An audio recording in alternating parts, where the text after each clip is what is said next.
ಕೊಲೆ ಕೇಸ್ನಲ್ಲಿ ಕಂಬಿ ಹಿಂದೆ ಸೇರಿರುವಂತಹ ದರ್ಶನ್ಗೆ ಮನೆಯೂಟದ ಭಾಗ್ಯವಿಲ್ಲ. ಇನ್ನು ಪತಿ ಸಂಕಷ್ಟದಿಂದ ಪಾರಾಗಲು ಪತ್ನಿ ವಿಜಯಲಕ್ಷ್ಮಿ ದೇವಿ ಪ್ರಸಾದವನ್ನ ಕಾಟೇರನಿಗೆ ಕೊಟ್ಟಿದ್ದಾರೆ. ಇದೆಲ್ಲವನ್ನ ನೋಡೋಣ ಸಮಗ್ರ ನ್ಯೂಸ್ ಎಕ್ಸ್‌ಪ್ರೆಸ್‌ನಲ್ಲಿ.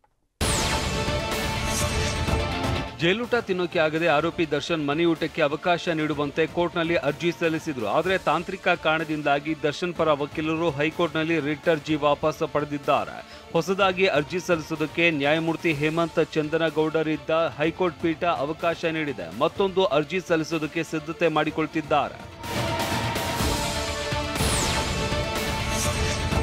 ಇನ್ನು ನಟ ದರ್ಶನ್ ಪುತ್ರ ವಿನೀಶ್ ಕೂಡ ಪರಪ್ಪನ ಅಗ್ರಹಾರ ಜೈಲಿಗೆ ಭೇಟಿ ನೀಡಿದ್ರು. ಪ್ರೀತಿಯ ಮಗನ ಮುಖ ನೋಡ್ತಾ ಇದ್ದಂತೆ ದರ್ಶನ್ ಕಣ್ಣೀರಾಗಿದ್ರು. ಮಗನನ್ನ ಅಪ್ಪಿ ಮುದ್ದಾಡಿದ್ರು. ತೊಡೆ ಮೇಲೇನೆ ಕೂರಿಸಿಕೊಂಡು ಪ್ರೀತಿಯಿಂದ ಮಾತನಾಡಿಸಿದ್ರು. ಅಪ್ಪ ಮಗನ ವಾತ್ಸಲ್ಯ ಕಂಡು ವಿಜಯಲಕ್ಷ್ಮಿ ಭಾವುಕರಾದ್ರು.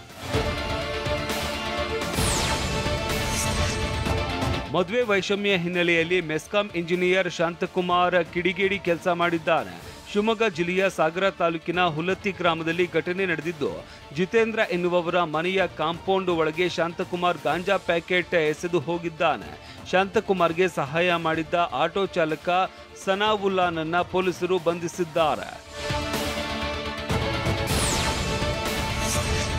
ಕಾಂಗ್ರೆಸ್ ಸಂಸದ ರಾಹುಲ್ ಗಾಂಧಿ ವಿರುದ್ಧ ಕ್ರಮ ಕೋರಿ ಹೈಕೋರ್ಟ್ಗೆ ಪಿಐಎಲ್ ಸಲ್ಲಿಕೆಯಾಗಿದೆ. ಪ್ರಜ್ವಲ್ ರೇವಣ್ಣ ಟೀಕಿಸುವ ಭರದಲ್ಲಿ ಮಹಿಳೆಯರ ಮಾನಹಾನಿ ಆರೋಪದಲ್ಲಿ ಆಲ್ ಇಂಡಿಯಾ ದಲಿತ್ ಆಕ್ಷನ್ ಕಮಿಟಿಯಿಂದ ಪಿಐಎಲ್ ಸಲ್ಲಿಸಿದೆ.